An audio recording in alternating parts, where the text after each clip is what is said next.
Okay, welcome. Thanks for joining us.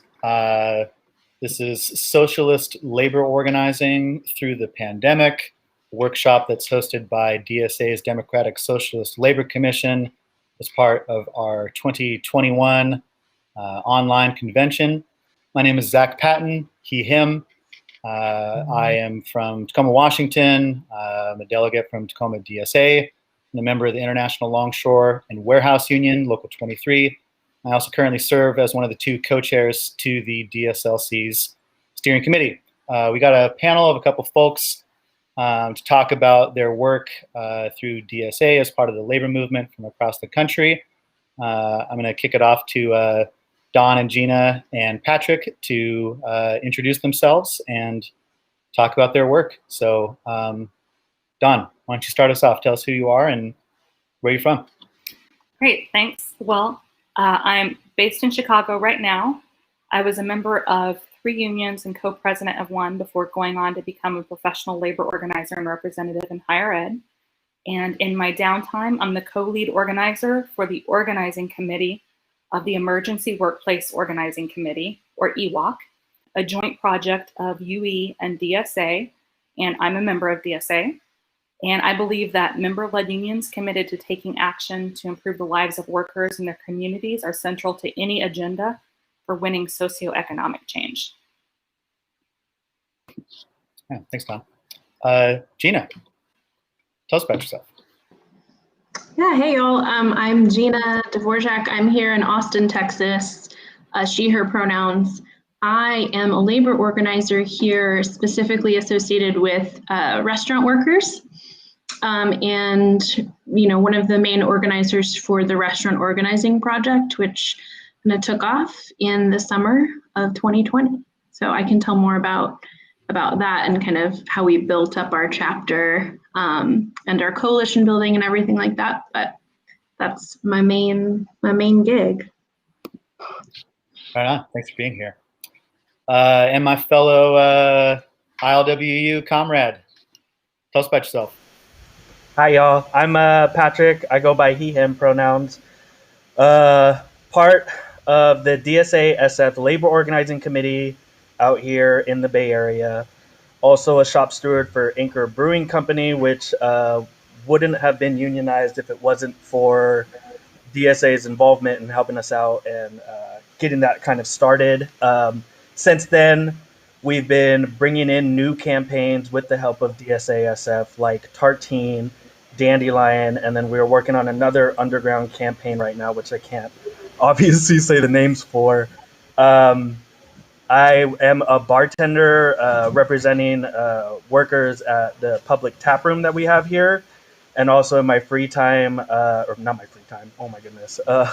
During the week, I am a production worker at the actual brewery to kind of keep my ear on the ground and work with pretty much everybody at the brewery. Glad to be here. Glad you're here too.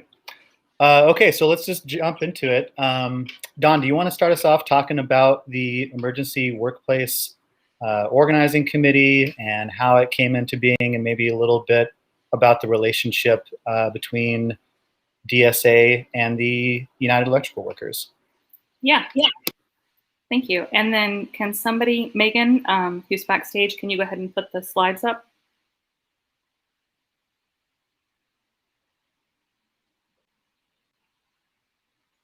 There we go. And then can you move them? Thank you. So basically, DSA and UE started EWOC to assist non-unionized workers with emergency organized needs due to the COVID pandemic. And they did this because, as we all know, most of the workforce is not unionized. And they saw a need during the pandemic to help people during a time of crisis. And the data has supported this in that workers in unionized workplaces got COVID at lower rates. So, you know, these workers having this assistance to organize, these non-unionized workers having this assistance to organize was critical for, you know, doing things like saving their own lives, something that their employers were not invested in. And DSA and UE did this by using a distributed organizing model, which is something that you all might have heard of in relation to the Bernie campaign. So basically, that's where volunteers are doing most of the work. There's minimal to no staff. In our case, there are 2 staffers and everybody else are volunteers. And the trained volunteers then help the workers by assisting them in their workplaces to organize in order to win things such as PPE, remote work options, and store closures. Those are just a few of many possible wins in a COVID environment. And then where state law and, sort of worker will and working conditions allow for it, unions were possible. And then over time, especially as the COVID emergency started to wane, then it evolved to also assist workers with needs beyond those produced by COVID. So things such as general pay and benefits, so the kinds of things that unions help workers win, work conditions of all sorts, and then social justice organizing, for example, an anti-racist policy in the workplace. And if we could go to the next slide, please. And we did this by using the distributed model, which contributes to class struggle unionism. And as a socialist project, EWOC is dedicated to democratic militant models of organizing that build worker power and strengthen mass movements. And the distributed model does this by being, again, mostly volunteers and the workers themselves, hardly any paid staff. And it supports class struggle unionism through building mass power by creating networks of workers across the nation who are empowered to organize in the workplace with minimal resources. And it also works in tandem with DSA's electoral strategy in that organized workers who take direct action can pressure politicians. And I want to point out that, whether the politicians are people that DSA doesn't support or whether they're people that we are helping to put into office, we need a mass base who can keep them accountable, and taking action is really the best means of doing that. And so having workers who can take that action effectively in their workplace, as well as take those organizing strategies outside of the workplace too, makes that more possible. So next slide, please. And the EWOC core strategies are that we're basically doing a form of hot shop organizing. Hot shops are where people are really worked up about an issue. There's a lot of anger and concern about something, and they're worked up enough to want to do something. And so we develop online and offline strategies to find hot shops. That includes analyzing data, for instance. But I think critically, we also open channels for workers to contact us. That's often through Facebook. So a lot of people will click on a link on Facebook and then contact us through there. We support the planning and execution of worker campaigns. We do this by developing workplace organizing committees. So that's a committee of workers who are coming together to organize the larger group of coworkers and to ultimately take action. And we do this to help them build majority support at the workplace so that they can effectively take collective action with the numbers that they need to exercise power to win things. And then we complement that by building public support and using media strategically. We have a media team who do excellent work and help connect workers to media contacts, write press releases, things like that. And we facilitate the growth and connection of militant worker networks, because it's not about organizing in isolation or just with your person who's assisting you through EWOC, the volunteer or group of volunteers who's assisting you. It's also about being connected to other workers and talking to them and learning from each other and understanding yourself as part of a larger movement. And next slide, please. This is the last one before I'll pass it on to somebody else. So the EWOC structure then, there's 2 main EWOC-wide decision-making bodies. One is the coordinating team, which is comprised of EWOC team leads. So for example, for the organizing team, myself and the incomparable Elsie Redmond are delegates to that. There are also delegates from communications and outreach and admin. And then the other coordinating body would be the UE/DSA steering committee, which is a leadership body. And the UE reps are Mark Meinster and Carl Rosen. The DSLC rep is JP Caterbeck, and the NPC rep is Dave Pinkham. And so now we'll pass it on to somebody else. Right on. Thank you, Don.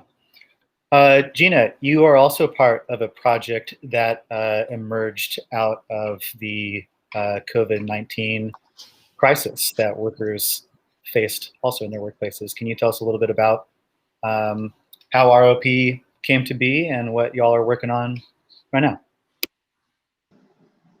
Yeah, so, the restaurant organizing project absolutely came about because of the necessity for a space for restaurant workers to come together, in a time of crisis, right? I think that with COVID hitting back in March of 2020, there still is, but then there was definitely hopelessness. A lot of workers felt lost and they didn't know what to do, right? And I think that the restaurant industry has traditionally always been like a pretty precarious place to work, but it particularly became more evident of that with the pandemic. If there's one thing that came out of the pandemic that was good, it's that it shed light on a lot of things that were already problematic that we knew about, and kind of instigated people wanting to make some sort of change. So there was a great need for creating a space for restaurant workers to come to. And I feel like it kind of started as that, right? Like we wanted to create a space, people wanted to vent, but one of the best ways to figure out what workers really want is to talk to workers, right? Like we need to actually talk to the people that are working in this industry. I've worked in the restaurant industry for 18 plus years. I've lived in Austin for over 20 years. I've seen it change. I've seen it grow. I firsthand experienced, the negative effects of what the pandemic did to the restaurant that I worked at and how I was cast aside with no concern for, my livelihood and the life that I had built working at the restaurant that I was working at. So we started organizing. We started meeting online regularly and creating a virtual space for people, having regular meetings. And then in those conversations that we were having with workers, that's how we were able to know what they needed and what they wanted, right, in this time of crisis. So one of the things that stood out to most everyone was the definite need for the extension of the federal unemployment. And so we started actively and aggressively organizing around that. In Austin, Texas, we used those actions of organizing around the extension of federal unemployment also as a way to coalition build. So that's also how we kind of built our chapter. And I can answer any questions about any of this too. I'm just kind of speaking off the cuff, but we started using the actions as ways to coalition build with other workers, in Austin, Texas. And then also nationally, right? So we had petitions going around the extension of federal unemployment. We used that to get contacts for workers, and then we would call workers and we would talk to them. We'd call them up, talk to them on the phone. Everyone had a story. Everyone had something, some really crappy experience of what was going on, and they were scared. So the extension of federal unemployment was absolutely something that seemed necessary. And we had a lot of success around that. We were able to, one of my favorite actions that we planned was a video campaign. And this was around, I don't know if y'all remember the Restaurants Act. That was a bill that was trying to get passed, or it did get passed. And they had no labor language in it at all. So it wasn't, they were going to dole out a bunch of money to all these restaurants with, no labor language in it, nothing saying that any of this money was to go to protect workers' jobs or anything like that. So it could have just been used, the owners could just pocket the money. That's it. There was no language around any of it. So we did a video campaign, and we rigorously trained people on telling their personal stories and how to film them. And like we were like just a huge social media campaign, Twitter, Instagram, all the places, sending out these videos and really spreading the personal stories around, because that's what that telling your personal story is how we connect with everybody, right? Like that's how we create change, like the beginning of creating change in the labor movement. So that was a really exciting event, and we had a lot of press around that. In Austin, Texas, specifically, we back in March of 2021, when Greg Abbott was just, masks off, without any sort of plan for vaccinations, we held a really big rally, a successful rally at the state capitol around vaccination of essential workers. And we got a lot of press around that, and the coalition building that we had done, through the whole year of 2020, really showed the success of that rally, really showed like the work that we had done with the coalition building, because we had IATSE, Push for 600, Unite Here Local 23 was involved, Amplified Sound Coalition, and we had like a lot of gig workers here in Austin that were unemployed. And so all of us came together, for this rally to push for vaccinating essential workers. And like a few days later, it was in the state of Texas, we were essential workers, everyone was able to get vaccinated. So that was a huge success for us. But I think that, like I said before, I think the coalition building that we did to build our chapter in Austin, Texas, started from the idea of creating a space for workers, and also actively and continuously talking to workers, calling them up, checking on them, hearing what their stories are. That's how we know what people want. That's how we know what people need. And we're going to keep doing that. We've got lots of plans to continue that. We've done like mutual aid work, during the snowstorm that we had in Austin, Texas. That was, the coalition building was super useful for that. And currently we are building an underground campaign for some local restaurants here as well, where we're training workers that are salting a restaurant, like a local chain. And so that's been really exciting. And I feel like it's like one of the only groups that's doing something like that right now here in Austin. I don't know if y'all know, but in Texas, less than 2% of the jobs that are, or less than 2% of people that are employed in Texas are employed by union jobs. So we are creating union jobs. So yeah, let me know if you have questions. I can talk forever about all of this stuff, but I'll pass it on to somebody else. Thank you. That underground is really exciting.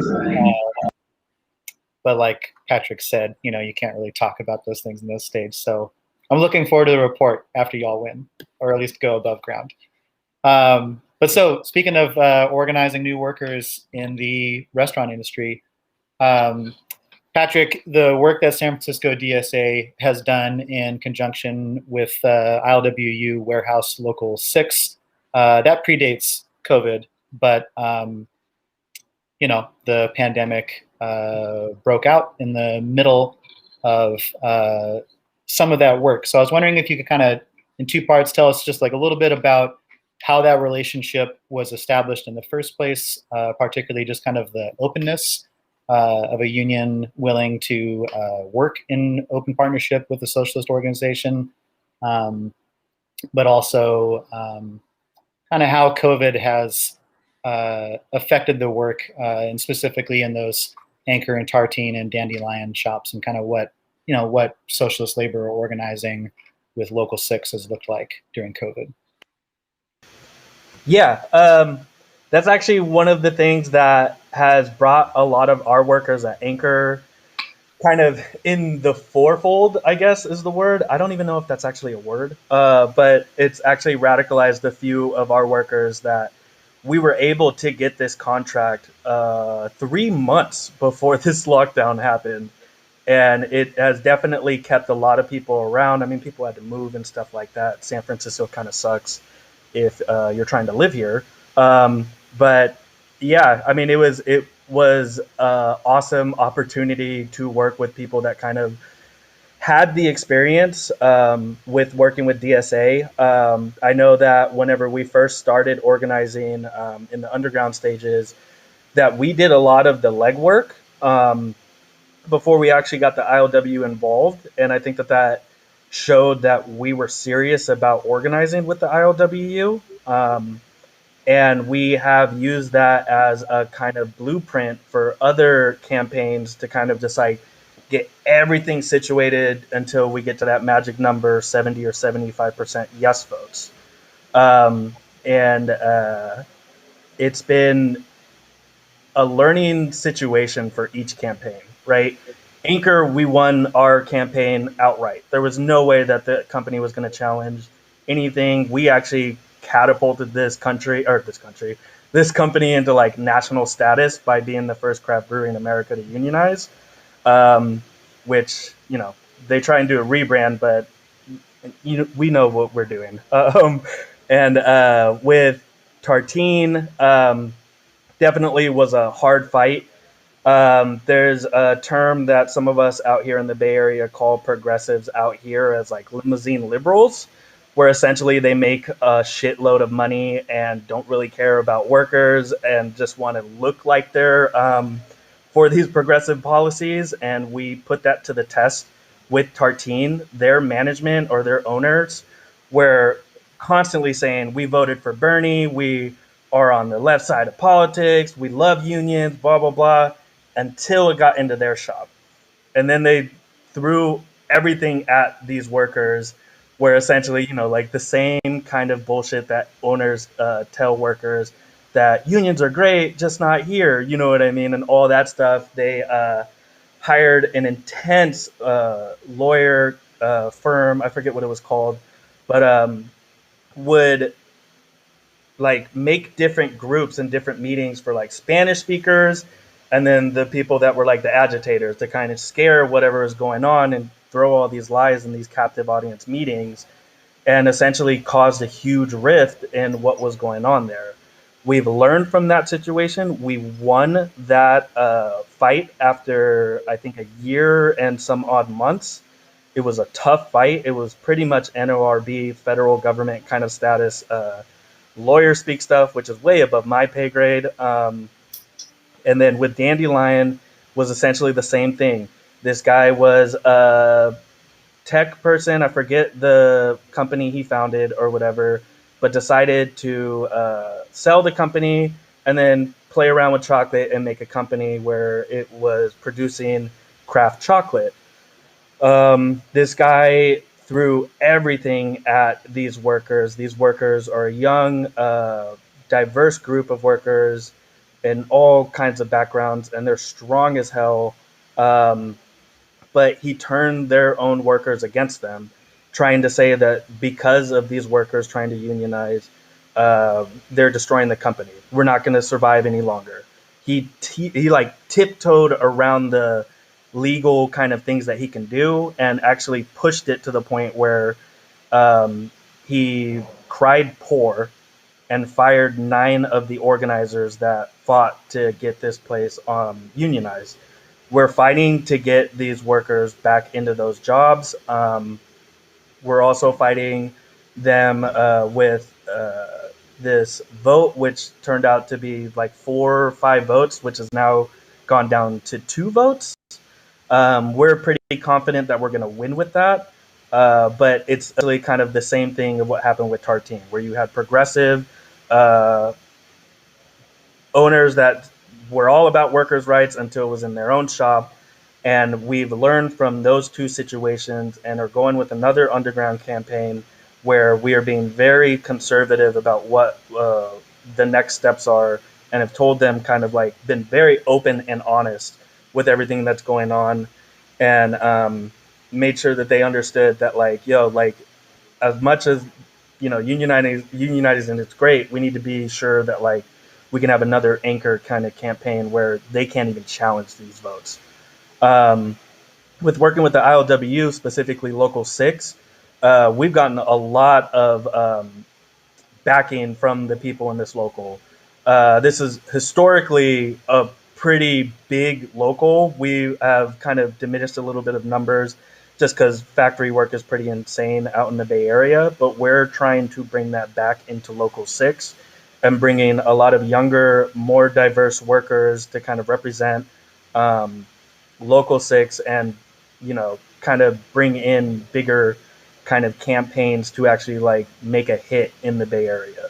A lot of people think of the ILWU as, like, mainly longshoremen, but we're here and we're, putting up a fight and putting up a stink and making sure that we can effectively start organizing bigger and bigger shops to the point where Local 6 ain't nothing to be fucked with. And yeah, with the DSA and with Socialist kind of organizing, they've been really open with us. We just had our ILW convention not too long ago, and we got shout outs from the top leadership about how DSA out in SF has actually become a big partner. And we want to keep that relationship strong. We want to show that we aren't just, people hanging out in our houses on computers and talking about how we can make a revolution, that we are actually showing a big union that is one of the last left unions left in this country, that we're serious about this shit and we want to keep going and we want to make it harder for corporate bosses and all these damn bosses that think that they can push us around, because they won't and they can't and they will not. Hopefully that answers everything. If I missed anything, I'm here. No, that's great. And yeah, just to clarify what Patrick said, the official officer's report to the delegation explicitly gave a shout out to DSA and San Francisco DSA in particular. And if I'm not mistaken, I think Local 6 at one point in time, particularly in the 1940s, despite the ILW being, like, quote unquote, the longshoremen's union, Warehouse Local 6 was the largest local in the entire union. So I have to say, I come from the longshore division, but I'm really excited to see Local 6 coming back strong. So thank you everybody for those great introductions to your projects. Got to hear a lot about a lot of what people have, like, accomplished so far, winning new organizing drives, legislation work, lots of good stuff. I want to pivot a little bit and kind of talk about some of the explicit challenges that you faced. I'm going to go in reverse order this time. So Patrick, get ready. I'm going to call on you again. But you were talking about how you had kind of a breeze, sort of like winning with Anchor Union. That was such like an outright victory, and faced like a little more challenges of not having so much support, of people being maybe kind of picked off by some of the threats from employers, including people being outright fired and struggling to win those jobs back. You didn't use the term, but I think you were talking about inoculation with this like current organizing drive to make sure that people are like really prepared for that. I was wondering, like, would you be down to talk? I know you can't talk about the specifics of the shop, and I'm not asking for that, but what those kinds of organizing conversations look like and how you're getting people prepared to deal with those kinds of challenges as this organizing drive works towards going public. Yeah, so one of the things that I think has helped out a lot of other organizing campaigns that we've helped out with, I mean, it's not just in SF, like Anchor being as big and as iconic as it was and is still, a lot of people kind of come to our Twitter and Instagram accounts and ask us, like, yo, can you come and talk with these people? They're thinking about organizing. Fair State was definitely one of them, which shout out to them. Same with Tattershall and those people out in Twin Cities. But we've created something at DSASF which we call labor zines, and that's honestly the first thing that we kind of send out to people, where it's essentially just a basic kind of step-by-step of what to kind of what's the word I'm looking for? Look for whenever you're actually starting to actually organize your shop. One of the things is like, these are things bosses will say. This is what mapping is, where essentially mapping is you just pretty much put a ranking to everybody and say whether or not they're for or against the union, and you start to like delegate certain people in certain areas. Like, for example, at the brewery, we had the bar, we had the packaging, we had brewers, we had tour guides, and we had one person for each of those departments to make sure that they were able to report back to the actual organizing committee. With this new campaign that we're working on still, we have started to kind of delegate certain people that would report back and meet bi-weekly with them to kind of give updates so everybody's on the same page. That's the biggest thing that I think whenever you're starting to organize a shop, is to make sure that everybody is on the same page. Everybody is talked to. Everybody knows kind of what's going on and starts to create those relationships with people in those specific departments. And if some people can't do it that week, like, it's not a big deal. Work happens. Work sucks. But we have other people that could kind of pick up and help out and start to create those relationships as well. What is going on in this campaign is it's multiple locations. I want to say about 4 or 5 locations, all relatively within San Francisco, that we are starting to kind of pick certain people that have been coming to these meetings and saying, hey, are you down to like be the point person for this? Excuse me. And bringing in other people and as much people as possible to make sure that everybody's kind of understanding that it's not just an outside force trying to unionize this shop. It's actually workers that are doing it. And the only reason that we're there is to answer complicated questions, because none of us learn about labor in school. We have to learn about that shit on the job. And I didn't even know about labor stuff until I actually organized my own workplace. And look at me now, you know what I mean? Like, the stuff kind of happens kind of on the fly, and it's very confusing and very kind of difficult to navigate through. And I'm pretty sure that's by design, that we're just kind of there as support. And it's mainly the workers that are putting the power within their own hands and making sure that they're confident to actually move forward with this stuff. Because a lot of people think that whenever you start to unionize, you could just go right off the bat and just be like, we're here. Like, this is us unionizing. And it doesn't work like that. There's a lot more kind of boring stuff of, making sure that everybody's on the same page and like down for the union and hearing out their concerns. And yeah, I mean, it's tough, but it's work that should be done. And it's always a learning thing, even for us that we've been doing it multiple times. We always learn something new. And workers are dope, period. That's true. Workers are dope. I love the way that you put that, though. I think that that's like a great perspective that I think kind of flows through like all the projects we're talking about here. That it's like others, outside folks can play like a supporting role, but like the real strength and power is in like workers themselves, right? And that like the union is the workers. It's not some external third party.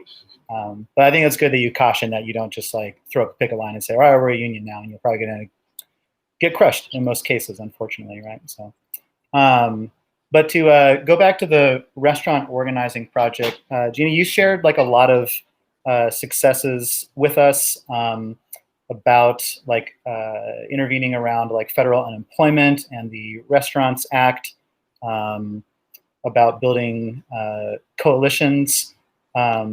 On all those, like what struggles did you face, or what kind of challenges came up? Was there like tension or disagreement within or among coalition partners, or were there things related to the legislation that you didn't get, or like what other kind of hurdles did you have to overcome, or have you overcome so far with ROP?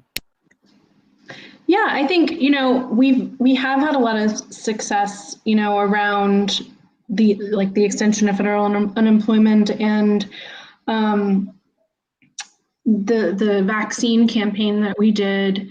And And just in general, creating like a national movement for restaurant workers. You know, Patrick actually was on one of the calls that we organized last summer with Ilhan Omar, and that was huge. Like, it was like, this is the first time that I know of that Congress people were interested in talking to restaurant workers. Like, we created a space for them to listen to restaurant workers. And that was wild, like so wild that we were able to achieve that. And like, we were having regular meetings with Congress people, you know, late last year and into early this year, pushing for that labor language in the Restaurants Act. And, you know, even though we weren't able to get that language added in there, it's, the success to me is the fact that they were listening to us. Like, they made time, they carved out time in their schedule to talk to us. And that is huge, right? I think as far as struggles go, you know, I think this could go across the board for any industry. But you know, what I know is the restaurant industry is the idea of just, you know, being open to talking to all different types of people. I think that a lot of people can get worked up about, like, around just talking about politics. And like, workers, not all workers are socialists. Not all workers are you know, as radical as me, right? But we can find common ground, and we can find ways to advocate for all workers and to find what they really need. And that is how we build a movement, because we're trying to find those common threads with everybody, right? Like, we're not gonna win a union in Texas if we reject, because someone is not a socialist, right? Like, there's a lot of people that have more conservative politics that are going to vote yes, and we have to figure out how to, like, win those people over. And I think that for me is, you know, we have to, like, really change the way that we think about that and how we approach when talking to workers and finding those common threads, in order to win. Like, this is like to win, right? So for me, I think that is often a struggle. But when we can like cross those boundaries and like really connect with people and build personal relationships with them, that is how we connect, and that's how we win, you know? So. That's great. 100%. Thank you. Don, going back to EWOC, can you tell us about a specific campaign where workers were successful, whether it was kind of a direct action about, you know, winning some kind of change in the workplace, or outright forming and winning union recognition, whatever kind of win you want to talk about. And then can you also tell us maybe about a defeat where something didn't go the workers and the project's way? Sure. So, is the slide, are the slides up yet? Just wait a second. Thank you. Next slide. So I'm going to give you a little bit of data, then talk about some of our wins, and then I can talk about the challenges. So in the first 16 months, we had 662 campaigns, almost 3,000 total workers contacted. We had over 1,000 total volunteers. We had 245 graduated trainees. Many of our folks are becoming more educated about how to assist workers with organizing campaigns. And then we had 120 eligible mentees. So these are people who are being menteed by mentors with more experience in organizing. And in the first 16 months, the primary industries, these aren't all industries, just the top three that we were contacted by were retail, hospitality, and healthcare. And the breakdowns by state, the top three states are California, Illinois, and New York. Makes sense, right? Los Angeles, Chicago, New York City. And in the first 16 months, we saw that we got the most frequent movement in fast food, grocery and retail, and higher ed. And the industries where we achieved the most significant wins were care workers, fast food, grocery, retail, and higher ed. And how they heard about folks, or how folks heard about us, were through DSA primarily. So yay us, yay DSA, we're doing a great job. 2, family and friends. And 3, Facebook. I mentioned earlier, we have that link that we put on Facebook where people can just click on it and contact us because they want help organizing in the workplace. So if you see those links floating around on Facebook, please do share them because they work. And then the most common employers were Trader Joe's, Lowe's, and Whole Foods, which is why we now have worker network campaigns developing in these 3 areas. We can't make things happen in places where people aren't super interested in organizing, right? So we were following the data that we were able to collect and then analyze and using that to create strategic campaigns. And here are some examples of some EWOC-supported successes. So for example, Taco Bell in Romeo, Michigan won $2 an hour hazard back pay for 250 workers, PPE, COVID screenings, emergency sick pay. Sprouts workers in McAllen, Texas won PPE and a limit on the number of shoppers who could be in the store at any one time. Child care providers organized to keep their jobs after the employer pulled out of the contract. And I'm going to talk in detail about the OSU, Ohio State University graduate workers, because I was the person who assisted them. Higher ed is my area of specialization. And they won $4,000 in a salary increase over the next 2 years. And that's really significant, not only in terms of the monetary amount, but the number of workers who were impacted by it. So there were 9,000 workers thereabouts who would be receiving this raise. And so basically the steps that I went through to help this particular group of workers, which was similar to the steps I took with all the groups of workers that I assisted, were doing a presentation and training on how to run a contract campaign in higher ed, then facilitating a planning session for a contract campaign where they then made all the decisions themselves based on what they had just learned, as well as obviously all the knowledge that they had prior to that they're bringing with them into this, right? Because workers have knowledge already and they have experiences of their workplace that nobody else can have. And as a result, they staged a masked rally with an accompanying car caravan. And they also held a separate action, which was a lie-in, which is kind of similar to a die-in in a public area where they were really emphasizing the impact of the health policies on them.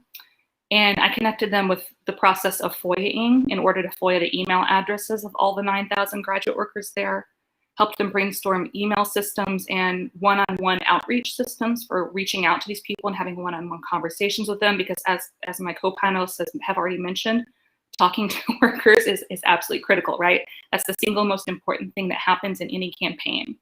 And then attended organizing committee meetings on action planning that they were holding, and then weighed in as necessary and connected them with our media support for press releases and things like that. And as far as the difficulties go, the challenges, we have found that we can't just connect volunteers who are beginning for the first time, who are excited about organizing with workers, and expect a game plan to result from that. So many of our folks are people who have experienced in helping workers organize. Some of them are staff, some of them are longtime union members, but some of our folks are newer and just really want to learn about how to organize and then have the time and the ability to help other people do that. And so we're able to provide training opportunities for those people and formal and informal mentorship opportunities so that they have these ways of learning and developing before they assist groups of workers. And I'd say that EWOC is very much an experiment, and we're frequently adjusting and trying things out and refining our approach to fit our current political moment. And as the current political moment changes, so will our approach. So as I said earlier, we changed from just doing COVID organizing to also doing organizing that helps, anybody, basically any kind of need that they have in any scenario. And we went from just focusing on single shops that contacted us to developing these worker networks for workers across industries. So we're now connecting workers in an entire industry across multiple states and helping them push back on a larger employer. That's a much more complicated task. It's something we're experimenting with. We'll be experimenting with it for a while. And I'm proud that we're trying this and seeing where it goes. As we know, those are the hardest campaigns, right? It takes a lot of strategy and it takes a lot of work. And in terms of losses, I mean, I'm sure there have been losses along the way. I can't think of anything off the top of my head because I only know the work that I do. I know a little bit about the work that others do, but I'm not as deeply implanted in that. But I would say that, again, for the folks who are less experienced, helping provide them opportunities where they develop as organizers is important. And so that's something that we've learned, as well as the need for connecting workers across industries where possible. Excellent, right on. So part of what I hear is Don doesn't lose, wins only, right?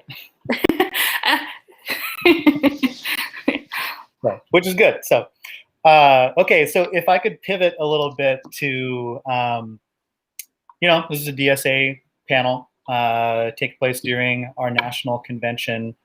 We got, those of us who are the delegates have a lot of big decisions to make in the coming days about the overall direction for our organization, not just around labor, but on a number of pressing issues. So I want to evoke kind of the spirit of the late, great Karen Lewis, who would regularly ask members of the Chicago Teachers Union when there's a proposal on the floor, does it unite us? Does it build power? And does it make us stronger? And so I'm curious, with kind of the remaining time that we have to those questions, how so? Why or why not? So let's go back to EWOC and kind of think through a little bit about how this kind of orientation relates to our overall socialist strategy for labor and what it does for the DSA movement. Sure, yeah, so we're bringing, experienced or newly trained volunteers together with workers from across the country. We're bringing workers in the same industries together in networks that span the country. We're bringing workers in different industries together for trainings and political education. And we're doing all this with the goal of increasing worker power in currently non-unionized workplaces through the instrument of coordinated direct action. So, as we've seen through the work of CTU and ILWU and other social justice-oriented unions, action is the most effective means of affecting political change. So I would absolutely say that it does meet the Karen Lewis test, yes. And that is what undergirds all of the work that we're doing. And I'll pass it along because I know we only have a few minutes left. Gina, ROP, what do you think? Yeah, I think, I think I kind of mentioned it or hit on it a little bit earlier, talking about just trying to find those common threads and like ways to unite workers together, because that's how we will win, right? Is finding those common threads. And I believe that that's what we're absolutely doing with the Restaurant Organizing Project. We're very committed to having conversations with workers all the time. I posted in the chat our Instagram page, the Texas Service Industry Coalition.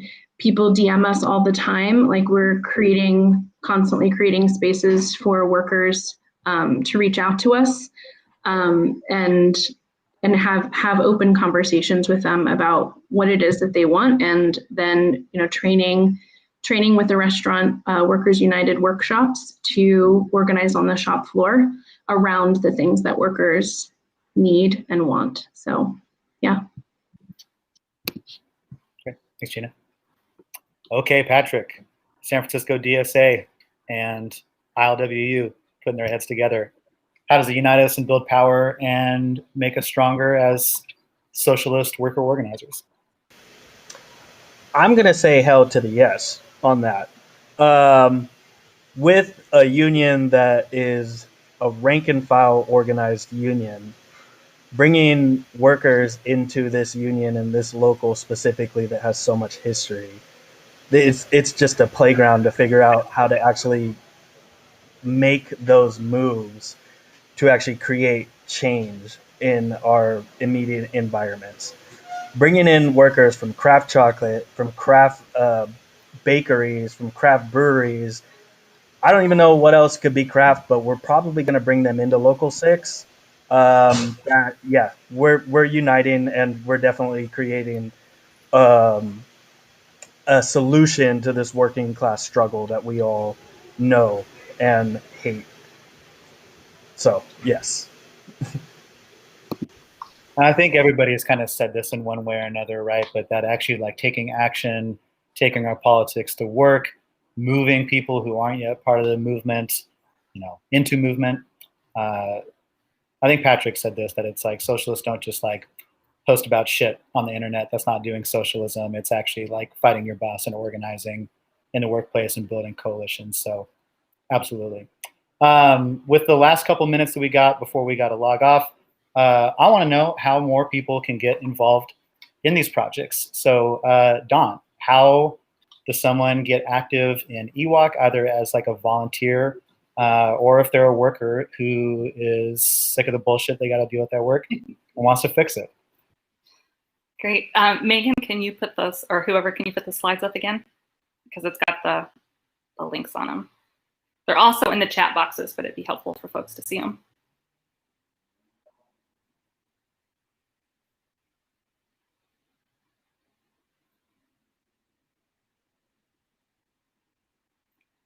So you can apply to volunteer with EWOC or get more information about being involved by going to https://workerorganizing.org/volunteer/.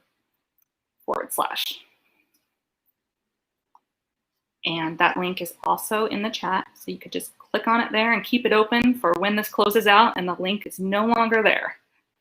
And then we have some bit.ly links here if you want to support the work that we're doing, some of the campaigns. So we have 3 network campaigns going right now. One is Philadelphia Care Workers. That's some care workers in Philadelphia with some agencies, and 3 agencies actually. And there's I think it's a petition that you can sign in support of the work that they're doing. Or actually, no, this is to send to the workers. That's right. There's also a petition, but that's not here. So if you know any care workers in Philadelphia, send that to them. And then the other 2 are the Trader Joe's and Whole Foods forums. So any workers that you know at Trader Joe's or Whole Foods, please share these bit.ly links with them, because this is how they can contact us and learn more about how to get involved. And again, we're creating these networks across the country. This is an experiment. It's, we're gaining traction, and so help us build steam.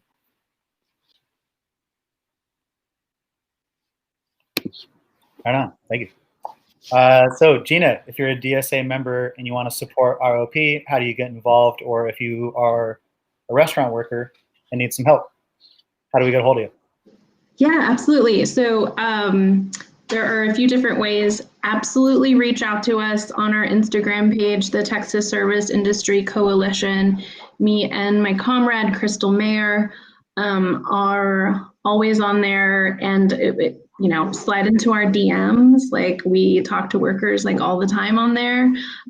If you need help locally, or even if you just want to like chat with us about like what's going on in Texas, and the underground restaurant campaign that we're doing, bit.ly/RWU workshop, our Restaurant Workers United workshops that we have weekly to help workers who want to organize on their shop floor. That's where we're meeting all the time with other workers who are doing underground campaigns as well. And we have plans to win, and we workshop the things that are going on currently in people's workplaces, and how to strategize around that. So yeah. And Patrick, how can folks either get a hold of you all in San Francisco DSA and Anchor and the other unions you've helped start, or otherwise kind of kick off similar projects where they live? Yeah, so you could email labor@dsasf.org, and you'll get connected with the co-chairs that actually run the labor organizing committee, and we could figure out where we can go from there. Or if you want to be kind of like informal, I guess, you could reach out to any of our social medias.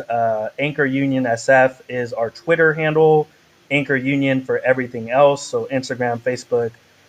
We have a TikTok, which none of us know how to work TikTok, but we have one. You could reach out to one of those, and we're pretty quick on replying back. We've been able to kind of come in and talk to people that are thinking about unionizing and willing to give kind of our take of what we went through and kind of give you guys a little bit more background on like what you guys could be somewhat going through, because bosses playbooks, they don't fucking change. It's the same thing every time. Workers suck, we're better, we're a family, it's all the same stuff. They haven't changed that. So you can reach out to either of those, labor@dsasf.org or Anchor Union. Okay, right on. So to close out, I just want to thank all of our panelists for being here. I want to thank all the people who aren't on camera, all of our staff and leaders and other volunteers from DSA who are helping out behind the scenes. I want to thank every single DSA convention delegate for taking the time to dedicate so much of your week to this important work. And I want to thank everybody for tuning in and as a part of these movements and is going to get a part of them. So one last thing I want to say about how to get involved in this work. If you are a member of DSA already and want to do more labor work, you can join the DSLC by going to labor.dsausa.org. There's information about how to get involved in the Democratic Socialist Labor Commission there. And if you're not a member of DSA and want to get involved in this work, you should. You can also go to dsausa.org/join and sign up. So that's all I got. Join a union if you don't have one yet. If you're in a union, fight to make it stronger, and let's kick the boss's ass and keep it going. So thanks everybody for being here.